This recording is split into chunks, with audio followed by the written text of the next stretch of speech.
Jacques Brel, le grand Jacques Brel, n'était pas seulement un chanteur, c'était un poète, un conteur, un révolutionnaire. Ne me quitte pas, Amsterdam, quand on n'a que l'amour. Ses chansons ne s'adressaient pas aux oreilles, mais à l'âme.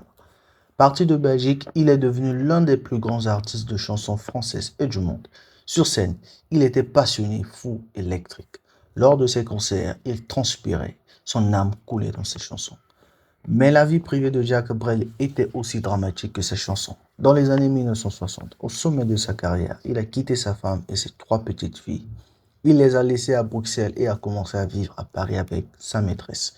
Puis en 1974, il a abandonné la musique et s'est enfoui sur une petite île au milieu de l'océan Pacifique, les îles Marquises. Alors que le monde le cherchait, il avait disparu sur son voilier. Trois petites filles, Chantal, France et Isabelle, ont très peu pu voir leur père. Un jour, il était là, le lendemain, il n'était plus là. Un jour, il était célèbre, le lendemain, il se cachait sur une île. Quand Jacques Brel est mort d'un cancer de poumon en 1978, à seulement 49 ans, ses filles n'avaient toujours pas vraiment pu. Alors, qu'est-il arrivé aux trois filles de Jacques Brel? Comment ont-elles vécu avec l'absence de leur père? Et comment ont-elles fait face à cet héritage légendaire? L'histoire va vous surprendre. Numéro 3, Isabelle Brel. Née en 1958 à Bruxelles, Isabelle était la plus jeune fille de Jacques Brel. Sa mère, Michel Brel, l'amour d'enfance et l'épouse de Jacques Brel. Quand Isabelle est née, Jacques Brel n'avait que 29 ans et sa carrière commençait tout juste à briller. La petite Isabelle n'a entendu que des histoires sur son père. Papa est à Paris, papa est en tournée, papa est occupé. Isabelle voyait son père à la télévision, sur scène, devant le micro, mais à la maison, il n'était presque jamais là. Dans les années 1960, Jacques vivait déjà une vie complètement séparée. À Paris, il était avec la chanteuse et actrice Madly Bami. Jacques n'a jamais officiellement divorcé de sa femme, mais ils étaient séparés. Isabelle et ses sœurs sont restées à Bruxelles avec leur mère. Jacques rendait visite de temps en temps, mais ces visites étaient courtes, froides. Isabelle manquait son père, mais ne le connaissait pas. Comment était-il? Comment était-il à la maison? Que lui demanderait-il? Elle ne savait pas. Jacques était un homme silencieux et renfermé en dehors de la scène. Il ne savait pas comment communiquer avec ses enfants. En 1974, quand Isabelle n'avait que 16 ans, Jacques a pris une décision incroyable. Il a arrêté la musique. Il a donné son dernier concert et a disparu. Il a pris son avion et s'est envolé pour les îles Marquises, le coin le plus reculé de la Polynésie française. Là-bas, il a acheté une petite maison, acheté un voilier et s'est coupé du monde. Isabelle ne comprenait pas pourquoi son père était parti. Fuit-il de nous? Pensait-elle. Peut-être que oui. Jacques fouillait la célébrité, la pression, les responsabilités. Mais en même temps, il fouillait tout, y compris sa famille. Sur l'île, Jacques a vécu 4 enfants. Il pêchait, naviguait, lisait des livres au soleil. Mais il a continué à fumer 60 cigarettes par jour. Sa santé s'est détériorée. En 1977, on lui a diagnostiqué d'un cancer du poumon. Jacques est retourné à Paris pour un traitement, mais c'était trop tard. En 1978, le 9 octobre, il est mort à seulement 49 ans. Isabelle n'avait que 20 ans. Elle avait perdu son père, mais ne l'avait jamais vraiment eu. Les funérailles ont eu lieu aux îles Marquises. Jacques y a été enterré, au bord de l'océan Pacifique. Isabelle et ses sœurs y sont allées en avion. Un long voyage douloureux. Sur l'île, dans un petit cimetière, elles se sont tenues près de la pierre de Jacques. Le vent soufflait, les vagues se brisaient. Au revoir, papa, ont-elles dit. Après ce jour, Isabelle a appris à vivre avec l'héritage de son père. Elle n'est pas devenue musicienne, elle n'est pas devenue célèbre. Elle a choisi une vie silencieuse, mais elle n'a jamais oublié son père.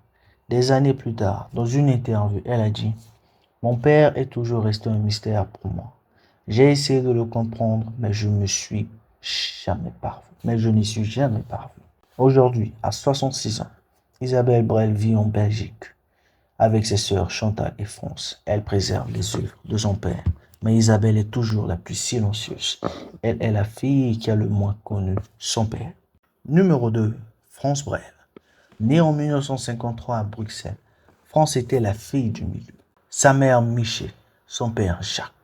Mais la figure paternelle était toujours absente. Quand France avait 7 ans, son père a déménagé à Paris et n'est presque jamais revenu. En grandissant, France était rebelle.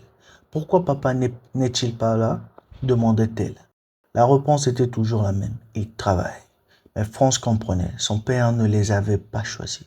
Il avait choisi sa carrière. Il avait choisi la liberté. À l'adolescence, France était en colère contre son père. Elle écrivait des lettres, pas de réponse. Elle appelait, il était occupé. Elle voulait lui rendre visite, il disait, pas maintenant. France se sentait rejetée. Dans les années 1970, France a grandi et a continué sa vie. Elle s'est mariée, a eu des enfants.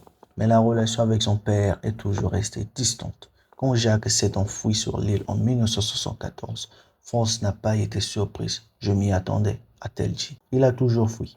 Quand Jacques est mort, France a ressenti des émotions très complexes. Elle était triste, mais aussi en colère. Pourquoi n'as-tu pas passé du temps avec nous? Pensait-elle. Pourquoi ne nous as-tu pas aimés? Il n'y avait plus de réponse maintenant. Des années plus tard, France a écouté les chansons de son père. Ne me quitte pas, ne me quitte pas. N'est-ce pas ironique? Jack avait peur d'être quitté par tout le monde, mais c'est lui qui quittait tout le monde. France a aujourd'hui 71 ans. Elle mène une vie tranquille, mais préserve l'héritage de son père. Avec sa sœur Chantal, elle dirige la fondation Jacques Brel. Elle parle dans des documentaires, raconte l'histoire de son père. Mon père n'était pas parfait, dit-elle, mais son art est immortel.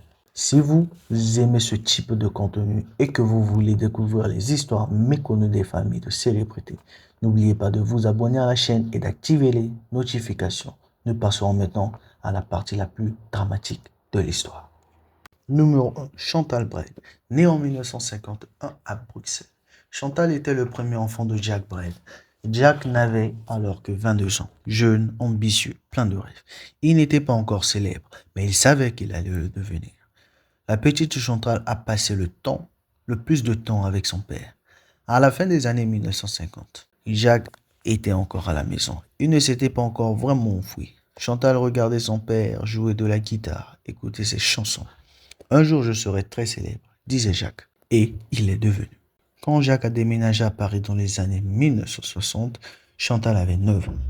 Elle a senti qu'elle perdait son père. Maman Michel pleurait. Chantal essayait de comprendre. Pourquoi papa est-il parti?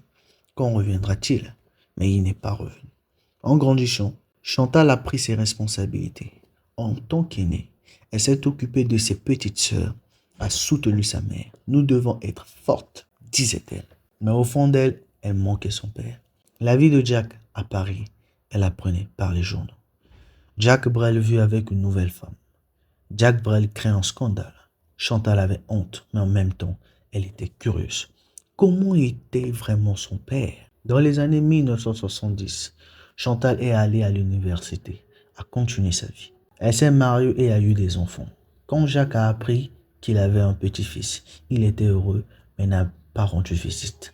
Il était trop occupé, toujours trop occupé. Quand Jacques a arrêté la musique en 1974, Chantal a été choquée. Pourquoi? A-t-elle demandé.